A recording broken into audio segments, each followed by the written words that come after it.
નમસ્કાર વિદ્યાર્થી મિત્રો, આજે આપણે સ્ટેન્ડર્ડ 12 ઇંગ્લિશ સબ્જેક્ટની અંદર કે જેનો યુનિટ 3 છે મેનેજ યોર સ્ટ્રેન્થ્સ તે શીખીશું. તો મિત્રો, આપણે આગળના વિડીયો લેક્ચરની અંદર તો કે મેનેજ યોર સ્ટ્રેસ એના તો કે 2 વિડીયો લેક્ચર જોઈ ગયા છે અને બીજા જે વિડીયો લેક્ચર હતો તેમાં તણાવને નિયમન કરવાની આપણી જે એક પ્રયુક્તિ એક કવાયત છે કે સ્ટોપ ઓવર થિંકિંગ એના વિશે શીખ્યા હતા. તો મિત્રો, આજના વિડીયો લેક્ચરની અંદર આપણે એના પછીની જે કવાયત છે સેલ્ફ હિપ્નોસિસ. તો મિત્રો, હવે હિપ્નોટાઇઝ શબ્દ આપણે બધાએ ક્યાંક ને ક્યાંક સાંભળેલો હોય. સેલ્ફ હિપ્નોસિસ એટલે કે આત્મસંમોહન કરવું, મોહ નિંદ્રા એટલે કે તમને એક એવી પ્રયુક્તિ દ્વારા તો કે સુવાડી દેવામાં આવે અને તમારી જોડે જે સાચી હકીકત છે એ બહાર કાઢવામાં આવે, એને આપણે કહીએ છીએ હિપ્નોટાઇઝ કરવું. તો મિત્રો, આપણે એ પ્રયુક્તિને સમજીએ એ પહેલાં તો આપણે એના સ્પેલિંગ શબ્દાર્થને જોઈ લઈએ મિત્રો. તો મિત્રો, એના શબ્દાર્થમાં પહેલો જ શબ્દ છે સેલ્ફ હિપ્નોસિસ એટલે કે મોહ નિંદ્રા, આત્મસંમોહન. રિલીવ એટલે કે રાહત, બેકવર્ડ એટલે કે ઉલટા, ઊંધા, ટુ ફીટ તાલમેળ અથવા તો મેળ બેસાડવો, બ્રેથિંગ શ્વાસોશ્વાસ, સ્ટેરકેસ સીડી, દાદર, ગ્રાન્ડ ભવ્ય, સ્ટ્રેચિંગ લંબાવવું, ખેંચવું, અહેડ આગળ,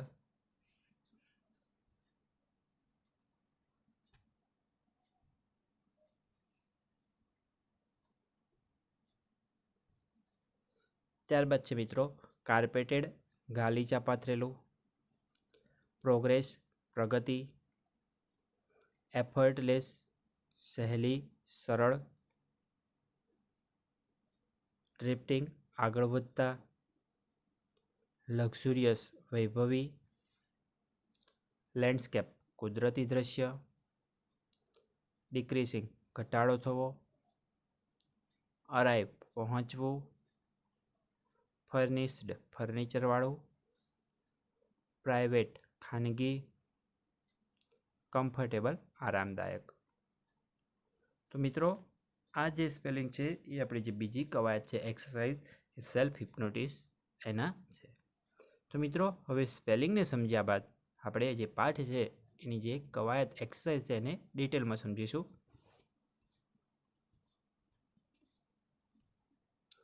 તો મિત્રો, હવે પાઠમાં જોઈએ. યુનિટ 3 મેનેજ યોર સ્ટ્રેન્થ, એની અંદર છે સ્ટ્રેન્થનિંગ મેન્ટલ ફ્લેક્સિબિલિટી. અને આપણે હવે મેનેજ યોર સ્ટ્રેન્થની અંદર કે તણાવનું નિયમન કરવા માટેની જે બીજી પ્રયુક્તિ, બીજી જે કવાયત છે એને જોઈશું કે સેલ્ફ હિપ્નોસિસ એટલે કે આત્મસંમોહન મોહ નિંદ્રા. આપણે હમણાં વાત કરીએ મિત્રો કે હિપ્નોટાઇઝ શબ્દથી આપણે થોડાક પરિચિત છે. You can use this help hypnosis state to relieve mental stress. You can use તો કે તમે ઉપયોગ કરી શકો છો. ધીસ એટલે કે આ, સેલ્ફ હિપ્નોસિસ તો કે આત્મસંમોહનની. હવે મિત્રો, અહીંયા સ્ટેટ શબ્દ છે. હવે સ્ટેટના અર્થ આપણે ઘણા કરીએ છીએ. સ્ટેટ એટલે કે રાજ્ય, સ્ટેટ એટલે કે પરિસ્થિતિ, સ્ટેટ એટલે કે રીત, તરકીબ, યુક્તિ એવા અર્થ પણ થાય છે. એટલે કે you can use this self hypnosis state, તો તમે આ આત્મસંમોહનની મોહ નિંદ્રાની પ્રયુક્તિનો ઉપયોગ કરી શકો છો ટુ રિલીવ એટલે કે રાહત મેળવવા માટે, મેન્ટલ સ્ટ્રેસ, મેન્ટલ એટલે કે માનસિક અને સ્ટ્રેસ એટલે કે તણાવ, તો કે માનસિક તણાવમાં. તો તમે માનસિક તણાવમાં રાહત મેળવવા માટે આ આત્મસંમોહન પ્રયુક્તિ, યુક્તિ કે તરકીબનો ઉપયોગ કરી શકો છો. You can use this self hypnosis state to relieve mental stress. તો તમે માનસિક તણાવમાંથી રાહત મેળવવા માટે આ આત્મસંમોહન તરકીબ, યુક્તિનો ઉપયોગ કરી શકો છો. Try the following exercise. Try એટલે કે અજમાવો. ધ ફોલોઈંગ એક્સરસાઇઝ, ફોલોઈંગ એટલે કે નીચે આપેલી, એક્સરસાઇઝ એટલે કે કવાયતને. તો નીચે આપેલી કવાયતને અજમાવો, નીચે આપેલી કવાયત કરો. It becomes easier with your closed eyes. It becomes એટલે કે તે બની રહેશે, તે બનશે. ઇઝીયર એટલે કે વધુ સરળ. With your eyes close. With એટલે કે થી સાથે, થીની સાથે, યોર આઈઝ ક્લોઝ તો તમારી બંધ આંખોની. તો તમારી બંધ આંખોથી તે કરવું વધુ સરળ રહેશે, કે તમારી આંખો બંધ રાખીને તે કરવી વધુ સહેલી બનશે. It becomes easier with your eyes close. તો કે તે તમારી આંખો બંધ કરીને કરવાથી વધુ સરળ રહેશે. મિત્રો ફરીથી જોઈએ. સેલ્ફ હિપ્નોસિસ, આત્મસંમોહન, મોહનિંદ્રા. You can use this self hypnosis state to relieve mental stress. તો તમે માનસિક તણાવમાંથી રાહત મેળવવા માટે આ આત્મસંમોહનની પ્રયુક્તિ કે તરકીબનો ઉપયોગ કરી શકો છો. Try the following exercise. કે નીચે આપેલી કવાયત કરો, નીચે આપેલી કસરતને અનુસરો. It becomes easier with your eyes close. તો કે તે તમારી આંખો બંધ રાખીને કરવાથી વધુ સરળ બની રહેશે. તો મિત્રો એમાં પહેલું સ્ટેપ છે settle back in a chair and close your eyes. Settle back એટલે કે પાછા બેસી જાઓ, ખુરશીમાં ટેકો દઈને બેસવું. એટલે કે આપણે સેટલ બેક શબ્દ છે એનો અર્થ એવું કરીશું આરામદાયક રીતે. તો settle back in a chair તો કે ખુરશીમાં આરામથી બેસો. And close your eyes. Close એટલે કે બંધ કરો, યોર આઈઝ એટલે કે તમારી આંખોને. તો ખુરશીમાં આરામથી બેસો અને તમારી આંખોને બંધ કરો. Settle back in a chair and close your eyes. તો કે ખુરશીમાં આરામથી બેસો અને તમારી આંખો બંધ કરો. Start counting backwards from 99 to 17. Start એટલે કે શરૂ કરો. કાઉન્ટિંગ એટલે કે ગણતરી કરવાની. બેકવર્ડ્સ એટલે કે ઉલટા ઊંધા. From 99 to 17. તો 99થી 70. તો કે 99થી 70 ઊંધી ગણતરી કરવાની શરૂઆત કરો. 99થી 70 ઉલટા ગણવા માંડો. Count slowly to fit in with your breathing. Count slowly તો કે કાઉન્ટ એટલે ગણતરી કરો, સ્લોલી એટલે કે ધીમેથી. 2 ફીટ તાલમેળ બેસાડવો તો કે મેળ બેસાડવો. તો કે તાલમેળ બેસાડવા માટે તાલમેળ સાથે વિથ યોર બ્રેથિંગ. વિથ એટલે કે ની સાથે, યોર બ્રેથિંગ એટલે તમારા શ્વાસ. તો તમારા શ્વાસની સાથે તાલમેળ રાખીને ધીમેથી ગણતરી કરો. Count slowly to fit in with your breathing. તો કે તમારા શ્વાસ સાથે તાળમેળ રાખીને ધીમેથી ગણતરી કરો. ફરીથી મિત્રો, start counting backwards from 99 to 17. તો કે 99થી 70 ઉલટા ગણો કે ઉલટી ગણતરી શરૂ કરો. Count slowly to fit in with your breathing. તમારા શ્વાસ સાથે તાલમેળ રાખીને ધીમેથી ગણતરી કરો. નાવ count down from 69 to 13 while imagining walking down the steps of a beautiful staircase. નાવ તો હવે કાઉન્ટ ડાઉન તો કે ઉલટી ગણતરી કરો, ઊંધી ગણતરી કરો. ફ્રોમ 69 to 30 તો કે 69થી 30 સુધી. વાઇલ કે જ્યારે તમે ઇમેજિનિંગ તો કે કલ્પના કર્યો વોકિંગ ડાઉન. જો મિત્રો વોકિંગ ડાઉન એવો શબ્દ છે. વોક એટલે ચાલવું અને ડાઉન એટલે નીચેની તરફ. તો નીચેની તરફ ચાલવું એટલે કે ઉતરવું. કારણ કે અહીંયા તમે જોશો આગળ the steps of a beautiful staircase. Steps એટલે કે પગથિયા, of a beautiful staircase. Beautiful એટલે કે સુંદર અને સ્ટેરકેસ એટલે કે દાદરા નિસરણી, સીડી. હવે સીડીને તમે નીચેની તરફ ચાલી રહ્યા છો એટલે કે સીડીમાં ઉતરી રહ્યા છો નીચે કહેવાનો મતલબ. તો મિત્રો તમને ખબર છે એમ કે આપણે વેન અને વાઇલવાળું વાક્ય હોય એનું ગુજરાતી સૌ પ્રથમ કરીએ છીએ કે while imagining walking down the steps of a beautiful staircase. કે તમે એક સુંદર સીડીના પગથિયા ઉતરી રહ્યા છો તેવી તમે કલ્પના કરતા નાવ કાઉન્ટ ડાઉન ફ્રોમ 69 to 30. તો હવે 69થી 30 સુધી ઉલટી ગણતરી કરો. ફરીથી મિત્રો, તો એમ કે છે while imagining walking down the steps of a beautiful staircase. તો કે જ્યારે તમે એક સુંદર સીડીના દાદરા ઉતરી રહ્યા છો તેવી કલ્પના કરતાં કરતાં 69 થી 30 સુધીની ઉલટી કે ઊંધી ગણતરી કરો. Feel your self walking down in time with your breathing. Feel એટલે કે અનુભવો, યોર સેલ્ફ એટલે કે તમે પોતે તમારી જાતને, વોકિંગ ડાઉન તો કે નીચે ઉતરતી, ઇન ટાઈમ એટલે કે સમયસર, સમયે, વિથ યોર બ્રેથિંગ તો તમારા શ્વાસોશ્વાસની સાથે. તો એમ કે છે મિત્રો કે feel your self walking down in time with your breathing. તો કે શ્વાસોશ્વાસ લેતા લેતા અથવા તો શ્વાસ લેતા લેતા તમે સમયસર નીચે ઉતરી જાઓ છો તેવો તમે અનુભવ કરો. Feel your self walking down in time with your breathing. તો તમે શ્વાસ લેતા લેતા સમયસર નીચે ઉતરી જાઓ છો, નીચે ઉતરી ગયા છો તેવી અનુભવ કરો. See the beautiful grand staircase stretching ahead of you. C એટલે કે જુઓ, નિહાળો. The beautiful grand staircase, beautiful એટલે કે સુંદર, ગ્રાન્ડ એટલે કે ભવ્ય, સ્ટેરકેસ એટલે કે નિસરણી સીડી. તો કે ભવ્ય સુંદર સીડીને જુઓ. સ્ટ્રેચિંગ અહેડ, સ્ટ્રેચ એટલે કે ખેંચાવવું, અહેડ એટલે આગળની તરફ એટલે કે લંબાવવું, તો કે આગળ લંબાતી, ઓફ યુ એટલે કે તમારી. તો કે આ સુંદર ભવ્ય સીડીને તમારી સમક્ષ લંબાતી, તમારી આગળ લંબાતી જુઓ, નિહાળો. See the beautiful grand staircase stretching ahead of you. તો કે આ સુંદર ભવ્ય સીડીને તમારી સમક્ષ લંબાતી જતી હોય અથવા લંબાતી હોય તેવું તમે અનુભવો, તેવું તમે નિહાળો. Imagine the steps are carpeted. Imagine એટલે કે કલ્પના કરો કે ધ સ્ટેપ્સ એટલે કે જે પગથિયા છે આર કાર્પેટેડ. કાર્પેટ એટલે કે ગાલીચા પાથરેલ. તો કે કલ્પના કરો કે પગથિયા છે એ ગાલીચા પાથરેલ છે. Imagine the steps are carpeted. તો કે તમે કલ્પના કરો કે પગથિયા છે એ ગાલીચા પાથરેલ છે. સો ડેટ કે જેથી કરીને your progress is as effortless as possible.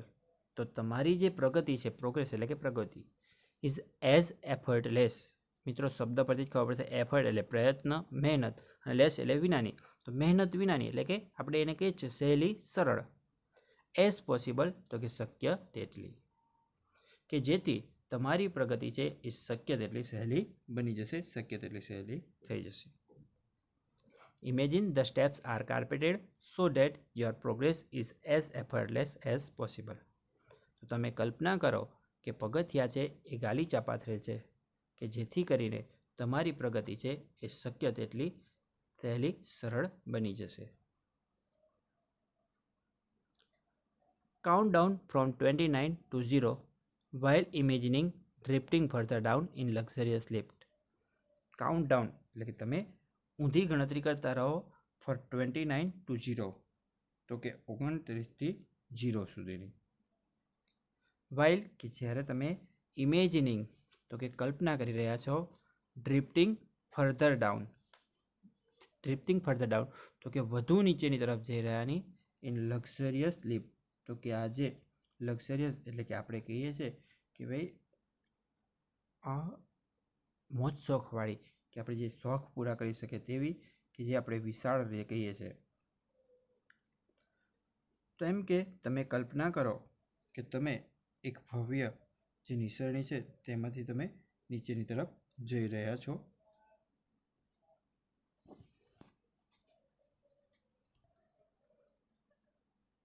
As large as a room. તો કે ના જેટલો વિશાળ રૂમ, ના જેટલો વિશાળ ઓરડો, ના જેટલો વિશાળ ખંડ. કાર્પેટેડ કે જે ગાલીચા પાથરેલ છે. With a view to landscape outside. With a view to કે જ્યાં દ્રશ્ય છે, કે જ્યાં તમે જોઈ શકો છો. લેન્ડસ્કેપ એટલે કે કુદરતી દ્રશ્ય, આઉટસાઇડ એટલે કે બહારની બાજુ. તો એમ કે છે કે as large as a room, તો એક ખૂબ જ મોટો ઓરડો, કાર્પેટેડ કે ગાલીચા પાથરેલ. તો કે ગાલીચા પાથરેલ એક ખૂબ જ મોટો ઓરડો. With a view of landscape outside, કે જેની બહાર તમે એક કુદરતી દૃશ્ય જોઈ શકો છો, કે જેની બહાર તમે એક કુદરતી દૃશ્ય દેખાય છે. તો એટલી મોટી જે વૈભવી વિશાળ લિફ્ટ છે, વૈભવી લિફ્ટ, એમાંથી તમે નીચે ઉતરી રહ્યા છો તેવી કલ્પના કરો અને 29થી 0 સુધીની ઊંધી ગણતરી કરતા રહો. Watch the decreasing steadily in time with your breathing. Watch એટલે કે જુઓ, અનુભવો.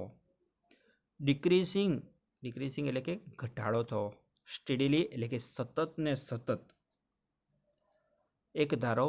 ઇન ટાઈમ એટલે કે સમયે. યોર બ્રેથિંગ તો કે તમારા શ્વાસની સાથે. તો કે watch the decreasing steadily in time with your breathing. તો કે તમારા શ્વાસની સાથે તાલ મેળવતા અથવા તમારા શ્વાસની સાથે સાથે સતત થતો જે ઘટાડો છે તે તમે અનુભવો છો, તે તમે અનુભવી શકો છો. અહીંયા મિત્રો જોવાની જગ્યાએ આપણે અનુભવવાનો અર્થ, કારણ કે ઘટાડો થાય અને જોઈ ના શકીએ, આપણે અનુભવી શકીએ એવું છે. તો મિત્રો ફરીથી એ પેરેગ્રાફને સમજીએ.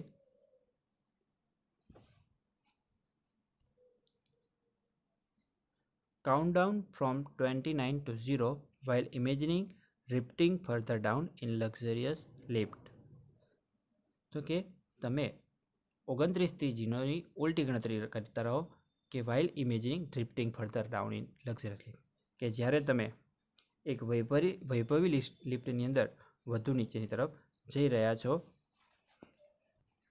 As large as a room, કે જેમાં ખૂબ જ વિશાળ ઓરડો છે. કાર્પેટેડ તો કે ગાલીચા પાથરેલ છે. With a view of landscape outside, કે જેમાં બહારની બાજુ તો કે કુદરતી દ્રશ્ય છે. તો એમ કે છે કે તમે કલ્પના કરો કે વૈભવી લિફ્ટમાંથી તમે નીચે એક મોટા ઓરડા કે એક વિશાળ રૂમ તરફ જઈ રહ્યા છો, કે જે ગાલીચા પાથરેલ છે અને જેમાંથી તમે બહારની તરફ એક કુદરતી દ્રશ્ય જોઈ શકો છો. તેવી કલ્પના કરતાં કરતાં તમે 29થી 0 સુધીની ઉલટી ગણતરી કરો. Watch the decreasing steadily in time with your breathing. તો કે તમારા શ્વાસની સાથે સાથે સતત થયેલા ઘટાડાને તમે અનુભવો.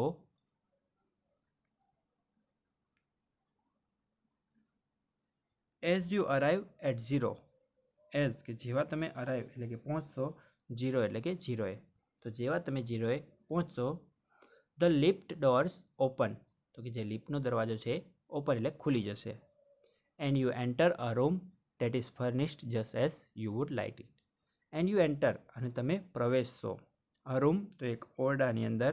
ડેટ કે જે ઇઝ ફર્નિશ્ડ તો કે ફર્નિચરવાળો હશે, કે ફર્નિચર ધરાવતો હશે. Just as you would like it, તો કે માત્ર તમને જેવું પસંદ હોય. તો કે એઝ યુ અરાઇવ એટ 0, કે જેવા તમે 0એ પહોંચશો. ધ લિફ્ટ ડોર ઓપન, તો કે લિફ્ટનો દરવાજો ખુલશે.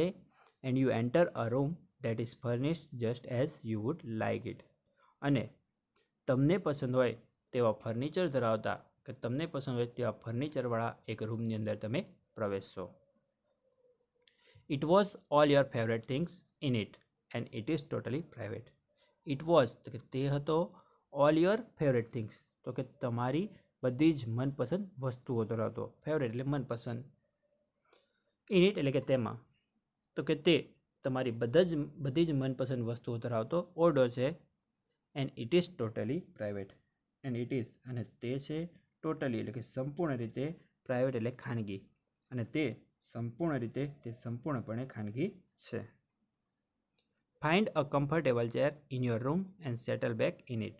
ફાઇન્ડ એટલે કે શોધી નાખો. અ કમ્ફર્ટેબલ ચેર તો એક આરામદાયક ખુરશી. ઇન યોર રૂમ તો કે તમારા ઓરડાની અંદર, તમારા રૂમમાં. And settle back in it અને તેમાં આરામથી બેસી જાઓ. Find a comfortable chair in your room and settle back in it. તો તમારા ઓરડાની અંદર એક આરામદાયક ખુરશી શોધો અને તેમાં આરામથી બેસી જાઓ. મિત્રો ફરીથી એ પેરેગ્રાફ જોઈએ. એઝ યુ અરાઇવ એટ 0, કે જેવા તમે 0એ પહોંચશો. The lift doors open and you enter a room that is furnished just as you would like it.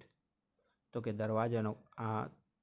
લિફ્ટનો દરવાજો ખુલશે અને તમને પસંદ હોય તેવા ફર્નિચર ધરાવતા એક ઓરડાની અંદર તમે પ્રવેશ કરશો. It was all your favourite things in it. તો તેમાં તમારી બધી જ મનપસંદ વસ્તુઓ રહેલી હતી. It is totally private. અને તે સંપૂર્ણપણે ખાનગી છે. Find a comfortable chair in your room and settle back in it. તો તમારા ઓરડાની અંદર એક આરામદાયક ખુરશી શોધો, આરામદાયક ખુરશી લો અને તેમાં આરામથી બેસો. Remain there in your imagination until you feel rested and refreshed. Then open your eyes again. Remain એટલે કે રહો, કે રહેલા હોવ, રહેલું હોવું. There એટલે કે ત્યાં, in your imagination તો તમારી કલ્પનામાં, તો કે ત્યાં તમારી કલ્પનામાં જ રહો. Until કે જ્યાં સુધી, ત્યાં સુધી નહીં. You feel એટલે કે તમે અનુભવો, rested એટલે કે આરામ, and refresh એટલે કે તાજગી. તો મિત્રો ટીલ અનટીલ વાળું પણ આપણે કીધું છે એમ કે અનટીલ પછીનું અથવા ટીલ પછીનું જે વાક્ય છે એનું ગુજરાત પહેલાં કરીશું. તો until you feel rested and refresh, તો કે જ્યાં સુધી તમે આરામ અને તાજગી ન અનુભવો ત્યાં સુધી remain there in your imagination, તો કે ત્યાં સુધી તમે તમારી કલ્પનામાં જ રહો. તો એમ કે છે મિત્રો until you feel rested and refresh, તો કે જ્યાં સુધી તમે આરામ અને તાજગી ન અનુભવો, તાજગીનો અહેસાસ ન થાય ત્યાં સુધી remain there in your imagination, તો ત્યાં સુધી તમે તમારી કલ્પનામાં જ રહો. Then open your eyes again. Then એટલે કે ત્યારબાદ, ત્યાર પછી ઓપન યોર આઈસ તો કે તમારી આંખ ખોલો, અગેન એટલે કે ફરીથી, તો ત્યારબાદ ફરીથી તમારી આંખો ખોલો. ફરીથી મિત્રો જોઈ લઈએ એટલું. Remain there in your imagination until you feel rested and refresh, તો કે જ્યાં સુધી તમે આરામ અને તાજગી ન અનુભવો ત્યાં સુધી તમે તમારી કલ્પનામાં જ રહો. Then open your eyes again, કે ત્યારબાદ ફરીથી તમારી આંખો ખોલો. તો મિત્રો આજના વિડીયો લેક્ચરમાં આપણે આ જે એક્સરસાઇઝ છે એ માત્ર શીખવાની હતી. હવે પછીનો જે વિડીયો લેક્ચર છે તેમાં આપણે આગળની જે એક્સરસાઇઝ કવાયત આવશે તેને શીખીશું. તો મિત્રો આશા રાખું છું કે આજનો જે વિડીયો લેક્ચર છે તેની અંદર તમને સમજ પડી હશે. તો મિત્રો જય હિન્દ, જય ભારત.